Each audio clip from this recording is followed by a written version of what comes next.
ಬರಬೇಕು ಅಂತ ಇಲ್ಲ, ನಮ್ಮ ಕೈಯಲ್ಲಿ ಇಲ್ಲ. ಮಾನ್ಯ ಮುಖ್ಯಮಂತ್ರಿಯವರು ಹೌದು, ಹಾಗೂ ಮಾನ್ಯ ಮಾಜಿ ಉಪಮುಖ್ಯಮಂತ್ರಿ ಅವರು ದೂರವಾಣಿ ಮುಖಾಂತರ ಅವರು ಬಹುಶಃ ಮಾತಾಡಿದ್ದಾರೆ, ಭೇಟಿಯಾಗಿದ್ದಾರೆ. ನಮಗೆ ದೂರವಾಣಿ ಮುಖಾಂತರ ಕರೆಯನ್ನು ಮಾಡಿದ್ದಾರೆ. ಎಷ್ಟು ಗಂಟೆಗೆ ಬಂತು ಸರ್ ಫೋನ್? ಈಗ ಒಂದು 5 ನಿಮಿಷ ಹಿಂದೆ, 5 ನಿಮಿಷ ಹಿಂದೆ. ಅಲ್ಲ, ಬಹಳ ಸಂತೋಷ ಅನಿಸ್ತಾ ಇದೆ. ಇಂತಹ ಒಂದು ಸಂದರ್ಭದಲ್ಲಿ ನಮ್ಮ ದಿವಂಗತ ಧರಮ್ ಸಿಂಗ್ ಸಾಹೇಬ್ರನ್ನು ನಮ್ಮೆಲ್ಲ ಕುಟುಂಬದವರು ನಾವೆಲ್ಲರೂ ಕೂಡ ನಾವು ನೆನೆಸ್ತಾ ಇದ್ದೀವಿ. ಹಾಗೂ ಎಲ್ಲ ನಮ್ಮ ಪಕ್ಷದ ನಮ್ಮ ಸನ್ಮಾನ್ಯ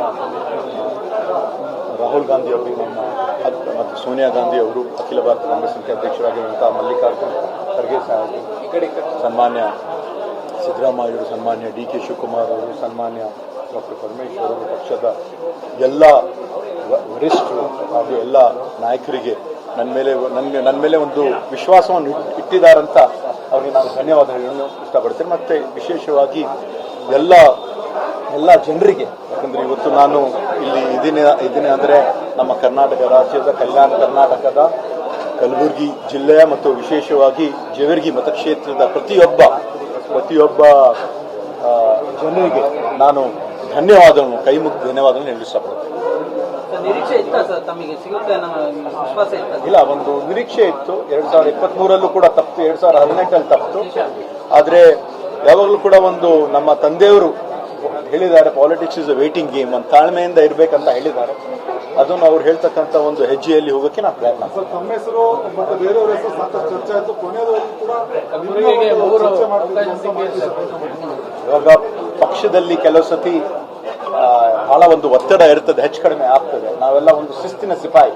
ನಮ್ಮ ಇವಾಗ 137 ಶಾಸಕರು ನಾವೇನು ಇದ್ದೀವಿ, ಎಲ್ಲರೂ ಸೇರಿ ಪಕ್ಷದ ಒಂದು ತೀರ್ಮಾನಕ್ಕೆ 2023 2018 ಯಾವಾಗಲೂ ಕೂಡ ಬದ್ಧವಾಗಿರ್ತೀವಿ ಅಂತ ನಾವು ಹೇಳಿದ್ವಿ. ಆ ಒಂದು ರೀತಿಯಿಂದ ಎಲ್ಲರೂ ಬದ್ಧವಾಗಿದ್ದೀವಿ, ಎಲ್ಲರೂ ಜೊತೆ ಆಗಿದ್ದೀವಿ. ಕಲಬುರಗಿ ಕಲ್ಯಾಣ ಕರ್ನಾಟಕ ಹೆಬ್ಬಾಗಿಲು ಅಂತಾರೆ, 3 ಸ್ಥಾನ ಸಿಕ್ಕಿದೆ ಸರ್ ಕಲಬುರಗಿಗೆ, ಎಷ್ಟು ಖುಷಿ ಇದೆ? ಹೌದು, ಇಲ್ಲ, ಕೆಲವು ಸತಿ 6 ಜನನು ಕೂಡ ಮಂತ್ರಿ ಸ್ಥಾನವನ್ನು ತಗೊಂಡಿದ್ದಾರೆ.